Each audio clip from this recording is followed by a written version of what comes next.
आपण पाहणार आहोत integration by partial fraction. In this method integration numerator upon denominator dx. Degree of denominator is less than degree of numerator is less than degree of denominator. Then solve it by method of partial fraction. Numerator ची degree ही जर लहान असेल denominator पेक्षा तर आपण तिथे partial फ्रॅक्शनचा use करून ते एक्झाम्पल सॉल्व करणार आहोत.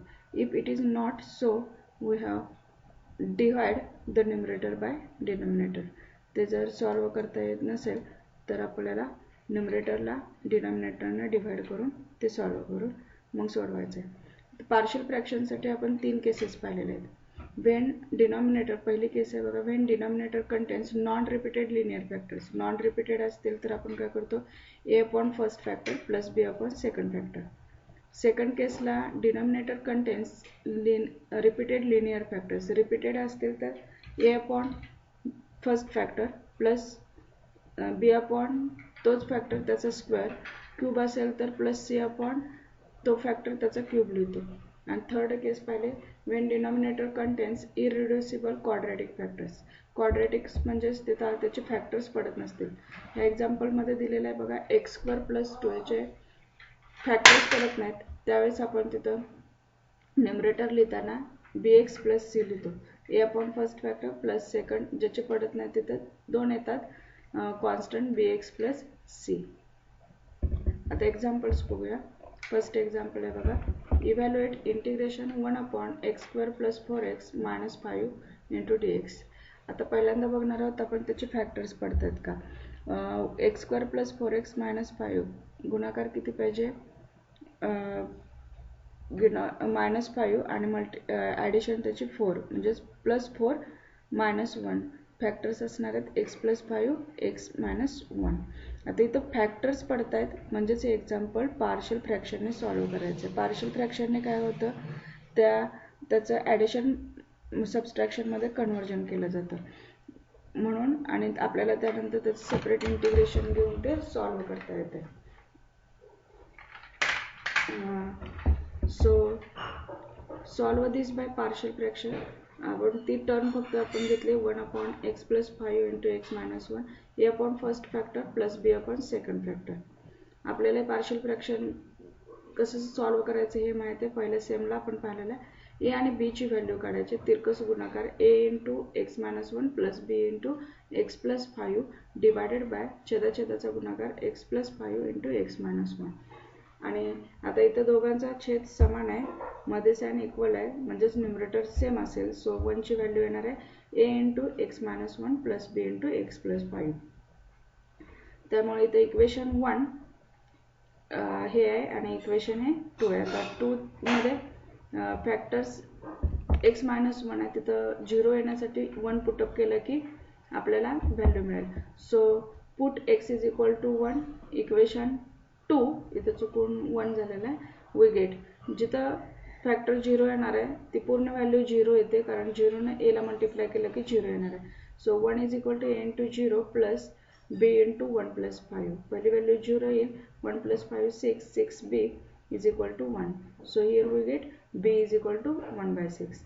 आता दुसरा फॅक्टर 0 करायचा आहे म्हणजेच आपल्याला -5 पुटअप करावं लागेल इक्वेशन 2 मध्ये.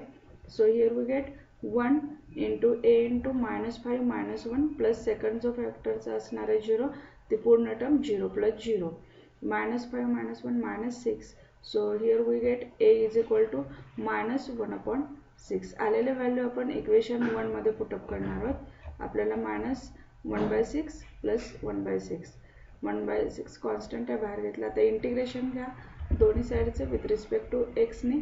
We get integration i. -1/6 हा कॉन्स्टंट आहे, बाहेर घ्या, डायरेक्ट सेपरेट इंटिग्रेशन लिहिलेलं आहे. 1 upon x plus 5 dx plus 1 upon 6 integration 1 upon x minus 1 dx. 1 upon xचं लॉग x असते त्यानुसार integration log of x plus 5. फक्त कॉम्पोजिट असल्यामुळे डेरिव्हेटिव्ह काय करतो त्याच्या डिवाइड करतो. d by dx of x plus 5. इथंही d बाय dx ऑफ इथं चुकून लॉग ऑफ x मायनस 1 पाहिजे divided by d by dx of x minus 1. इथं लॉग ऑफ डेरिव्हेटिव्ह याचं 1 असेल -1/6 log of x plus 5 plus 1/6 into log of x minus 1 असणार आहे. तर फक्त लक्ष द्या डबल तेच लिहिलं गेले. तिथं x plus 5 च्या ऐवजी काय पाहिजे x minus 1 पाहिजे. नेक्स्ट एक्झाम्पल आहे बघा dx divided by 2x square minus 5x plus 2. इथं आपल्याला व्यवस्थित फॅक्टर्स पाडता आले पाहिजेत. गुणाकार पाहिजे 2 × 2 4 आणि त्यांची ॲडिशन पाहिजे -5 -4 -1 त्यांची ॲडिशन येते -5 आणि मल्टिप्लिकेशन येते +4. सो इथं -5 मी असं लिहिते -5 -4 -x. पहिल्या दोन टर्ममध्ये 2x कॉन्स्टंट आहे बाहेर काढा, कॉमन आहे बाहेर काढा, आतमध्ये राहील x -2 आणि लास्टच्या दोन टर्ममध्ये -1 कॉमन काढा, आतमध्ये राहील x -2. इथं 2x - 1 हे एकत्र लिहिता येईल आणि x -2 हा दुसऱ्यांदा लिहिता येईल. फॅक्टर्स त्याचे मिळाले आपल्याला 2x - 1 इंटू x -2. परत हे पार्शियल फ्रॅक्शनने सॉल्व करा. इथं तुम्हाला तिरकस गुणाकार करता येतोय. न्यूमरेटर तुम्हाला माहिती आहे इक्वेशन 2 सॉल्व करता मिळेल तुम्हाला आणि एक एक फक्त ब्रॅकेट 0 करायचं आहे. x -2 साठी 2 पुटअप करायचं आहे. 2 पुटअप करून b ची व्हॅल्यू आली 1/3. इथं 2x - 1 हा 0 येण्यासाठी x ची व्हॅल्यू 1/2 पुटअप करावी लागेल. ती पुटअप केल्यानंतर तुम्हाला a ची व्हॅल्यू मिळते -2 पाहिजे. इक्वेशन 1 मध्ये त्या पुटअप करा आणि नंतर मग त्याचं इंटिग्रेशन घ्या विथ रिस्पेक्ट टू x ने. कॉन्स्टंट ज्या टर्म्स आहेत त्या बाहेर लिहा आणि इंटिग्रेशन घ्या. इथं लॉग ऑफ काय असणार आहे डिनॉमिनेटरला log of 2x - 1 divided by derivative of 2x - 1 आणि इथं log of x -2 divided by derivative of x -2. 2x derivative 2 येईल, x -2 चं 1च येईल. हा 2 आणि हा 2 कॅन्सल होईल -1/3 लॉग ऑफ. आता इथं बघा x/x² + 4 x² + 9. आता इथे x² जे आहे ते सेम आहे. आपण फक्त व्हेरिएबल असा यूज करतो की त्याचा घातांक जो आहे तो काय आहे 1 असेल. तर मग अशा टाईपचं जर एक्झाम्पल आलं असेल तर आपण सबस्टिट्यूशन मेथड आधी यूज करणार आहोत आणि नंतर मग आपण ते एक्झाम्पल पार्शियल फ्रॅक्शनने सॉल्व करणार आहे. So here we put x² = t. Derivative घेतल्यानंतर आपल्याला x dx याची व्हॅल्यू मिळते dt/2. तर इंटिग्रेशन काय होते मग dx ची dt/2 divided by t + 4 divided by t + 9.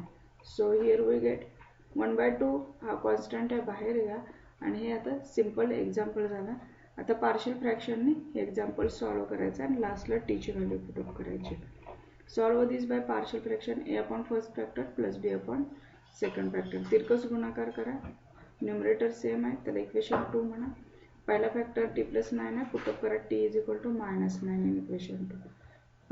पहिलं 0 येईल टर्म, दुसरी येईल -9 + 4. t ची व्हॅल्यू काय आली तुमची -1/4. तसंच t = -4 करा पुटअप. इथे व्हॅल्यू 0 येईल, a ची व्हॅल्यू आलेली व्हॅल्यू पुटअप करा. 1/2 इक्वेशन 1 मध्ये. इक्वेशन 1 मध्ये बघा 1/2 हा पहिल्यांदा तुम्ही इंटिग्रेशन आय मध्ये 1/2 कॉन्स्टंट आहे तो आहे तसाच लिहिलाय आणि आलेल्या व्हॅल्यूज फक्त त्यामध्ये पुटअप केलेले आहेत. Integration on both the sides घ्या विथ रिस्पेक्ट टू. आता इथं व्हेरिएबल t आहे म्हणून t सेपरेट घ्या. इंटिग्रेशन 1/5 आणि इथे येईल log of t + 4 log of t + 9. 1/2 न मल्टिप्लाय करा. 1/5 कॉन्स्टंट आहे बाहेर घ्या. 1/2 × 1/5 1/10 होईल आणि इथं 2 लॉगची वजाबाकी आहे म्हणजेच एकदा भागाकार करणार आहे. 1/10 × log of t + 4 divided by t + 9. लास्टला t ची व्हॅल्यू पुटअप करा x² + 4 divided bye x² + 9 + 6. Next example हे इथं पार्शियल फ्रॅक्शन दिसतंय परंतु इथं आपल्याला व्हेरिएबलच्या ऐवजी फंक्शन आहे. तुम्ही काय यूज करणार आहात सबस्टिट्यूशनने. आता काय cos x = काय पुटअप करावं लागेल t. त्याचं डेरिव्हेटिव्ह घ्या विथ रिस्पेक्ट टू x ने -sin x = dt/dx. So sin x dx ची व्हॅल्यू येते -dt. इक्वेशन 1 मध्ये पुटअप करा. तुम्हाला इक्वेशन 1 मिळेल minus D T divided by 1 plus T divided by into 2 plus T. आणि आता पार्शियल फ्रॅक्शनने एक्झाम्पल सॉल्व करा. ए अपॉन फर्स्ट फॅक्टर प्लस बी अपॉन सेकंड फॅक्टर. तुम्हाला ए आणि बी ची व्हॅल्यू माहिती झाली काढायची. व्हॅल्यू फाइंड आउट करा आणि त्या व्हॅल्यू इथं पुटअप करा. इंटिग्रेशन घ्या. दोन्ही साईडचं सेपरेट इंटिग्रेशन इथं केलेलं आहे आणि 1 अपॉन टीचं integration log of 1 plus T minus log of 2 plus T. आता 1 प्लस टीचं डेरिव्हेटिव्ह हे परत 1च येते आणि 2 प्लस टीचं पण 1च येते. So here we get. आणि लास्टला टीची व्हॅल्यू कॉस एक्स पुटअप करा. नेक्स्ट एक्झाम्पल आहे बघा. 1 upon x into 2 plus log x into 3 plus log x. इथं लॉग एक्सचं डेरिव्हेटिव्ह 1 अपॉन एक्स एक्झिस्ट आहे म्हणजे परत इथं आपल्याला सबस्टिट्यूशन मेथडने log x is equal to t put up करा आणि 1 अपॉन एक्स डी एक्स ही व्हॅल्यू डी टी आली. Equation 1 becomes 1 upon x d x separate लिहिले, ह्या व्हॅल्यू इथं लिहिलेले आहे. Log x is equal to t put up करा. एक्झाम्पल असं मिळेल. आता हे पार्शियल फ्रॅक्शनने सॉल्व करा. आता separate 1 upon 2 plus t into 3 plus t. A upon first factor plus B upon second factor. हे सॉल्व करा पार्शियल फ्रॅक्शनने एक्झाम्पल. व्हॅल्यू पुटअप करा आणि लास्टला इंटिग्रेशन घेतलं, लास्टला टीची व्हॅल्यू पुटअप करा. ते असेल तुमचं फायनल आन्सर.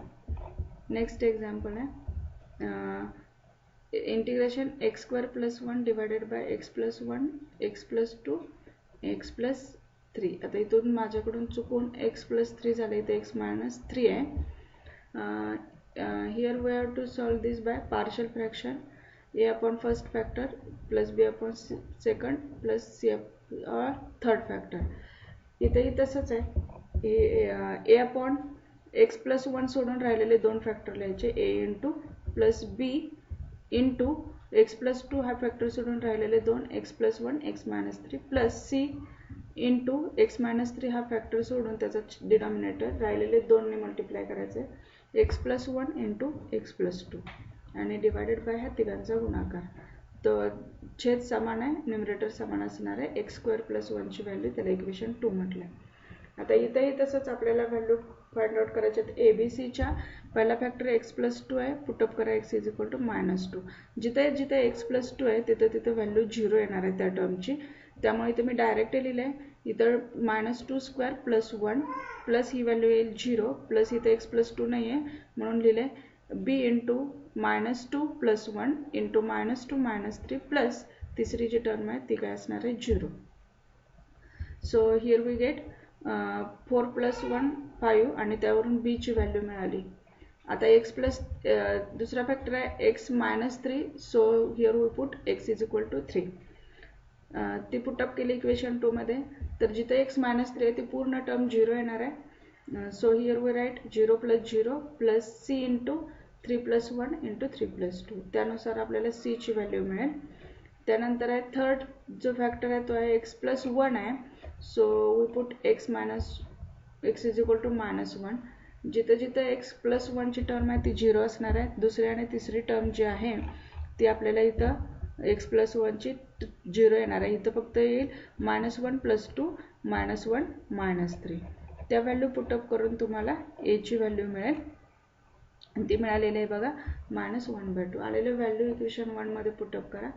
इंटिग्रेशन घ्या दोन्ही साईडचं विथ रिस्पेक्ट टू एक्सने 1 हे न्यूमरेटरचे जे कॉन्स्टंट आहेत ते पहिल्यांदा बाहेर लिहा. इथं आन्सर येईल 1 upon log x plus 1 plus log x plus 2 plus 1/2 log of x minus 3 plus C. अशा पद्धतीनं तुम्ही पार्शियल फ्रॅक्शनची एक्झाम्पल सॉल्व करू शकता.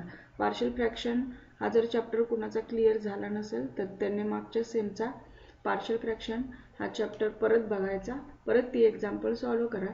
म्हणजे तुम्हाला पार्शियल फ्रॅक्शनचे जे एक्झाम्पल्स आहेत ए बी सीच्या व्हॅल्यू ज्या असतात त्या कशा फाइंड आउट करायच्या तिन्ही मेथडमध्ये ते आणखीन लक्षात येईल आणि त्यानुसार ही एक्झाम्पल सॉल्व करायला तुम्हाला आणखीन त्याची मदत होईल. त्यामुळे सर्वांनी पार्शियल फ्रॅक्शन हा चॅप्टर बघा. त्याचबरोबर फॅक्टर्स कसे पाडायचे तेही बघा. म्हणजे तुम्हाला लक्षात येईल फॅक्टर्स पाडल्यानंतर पार्शियल फ्रॅक्शन येते. पार्शियल फ्रॅक्शन झाल्यानंतर ते सॉल्व करायचं आहे पार्शियल फ्रॅक्शनने ए बी सीच्या व्हॅल्यू आणि लास्टला त्याचं फक्त काय करायचं इंटिग्रेशन घ्यायचं आहे की जे सोपं आहे आणि त्यानुसार ते तुम्ही एक्झाम्पल सॉल्व करायचं आहे.